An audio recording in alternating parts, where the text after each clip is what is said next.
A ciência está sempre progredindo, os seus estudos vão avançando ao longo do tempo, novos cientistas vão descobrindo coisas que a geração anterior não sabia, novos experimentos vão aperfeiçoando os equipamentos anteriores, com isso o conhecimento vai avançando, conhecimento sobre a natureza e o universo. Nós vimos que no início do século XIX foi resgatada a hipótese atômica dos gregos antigos por John Dalton. Dalton, em 1808, publicou um livro em que resgata a visão de Leucipo e de Demócrito de que tudo no universo é composto por átomos.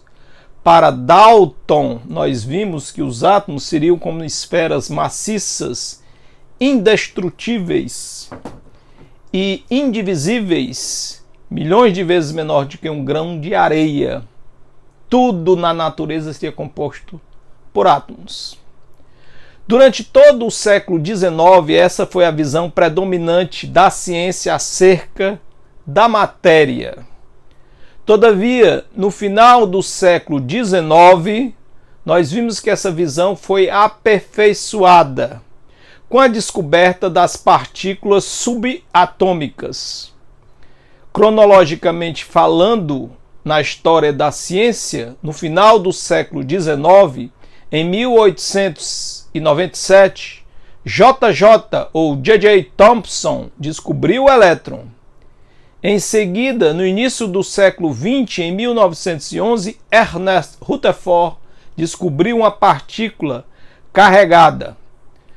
Por convenção, atribuiu-se carga positiva a essa partícula. Era a descoberta do próton. E em 1932, finalmente, Chadwick descobriu o nêutron. Então, no início do século XX, com esse progresso e novos estudos sobre a estrutura atômica da matéria, fez com que nós descobríssemos que o interior do átomo, em seu núcleo, estariam os prótons e os nêutrons. E circundando o núcleo, na eletrosfera, estariam os elétrons. Os átomos, no entanto, a sua massa está concentrada no núcleo. 99,9% da massa, que a gente fala como se fosse peso, mas na verdade da massa dos átomos, do seu peso, vamos dizer assim, está concentrada nos prótons e nos nêutrons, que ficam no núcleo do átomo. Os elétrons se compõem de estruturas de massa milhares de vezes menores do que o próton e o nêutron. Um elétron é cerca de 2.000 vezes mais leve do que um próton ou do que um nêutron. Na verdade, um elétron é 1.836 vezes mais leve do que um próton. E os nêutrons são um pouquinho mais pesados do que os prótons. Então, a massa de cada átomo está concentrada no núcleo, chamado de núcleo atômico. Todavia, os elétrons estão a uma distância de cerca de 100.000 vezes afastados, em termos de tamanho, do núcleo. Então é como se no centro do átomo, no centro estivesse prótons e nêutrons, e circundando o núcleo, a uma distância, em termos de tamanho, 100.000 vezes maior, estaria um elétron. Se nós pudéssemos fazer uma imagem, uma alegoria, seria como se essa esfera maciça fosse o núcleo do átomo. Dentro desse núcleo estariam os prótons e nêutrons. É uma esfera bem pesada, porque aqui está concentrada praticamente toda a massa do átomo. 99,9% do peso, vamos dizer assim, da massa do átomo está concentrada no núcleo.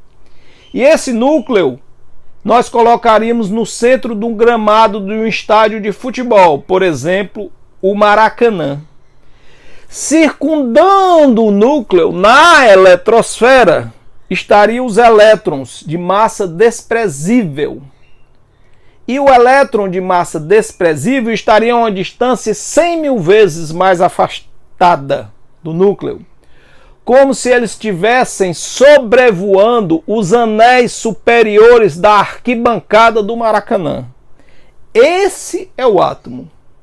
O núcleo no centro do gramado do Maracanã, como se fosse isso aqui realmente, e os elétrons a uma distância enorme, circundando, sobrevoando os anéis superiores da arquibancada do estádio de futebol do Maracanã.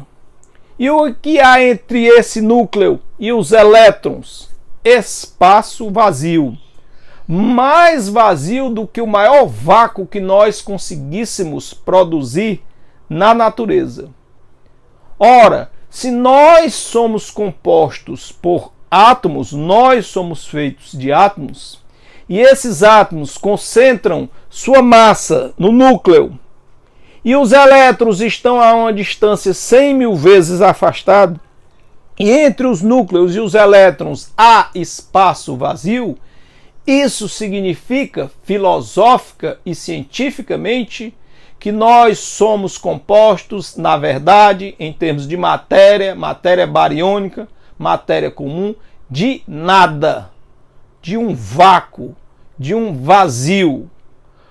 Porque, na verdade, a predominância da matéria que nos constitui é de espaço vazio. Essa é uma verdade científica. Nós somos, em essência, absolutamente vazios, porque os átomos são compostos em termos de espaço, em sua maior parte, em sua parte absoluta, de espaços vazios, de vácuo. Essa é a forma como a natureza nos constituiu.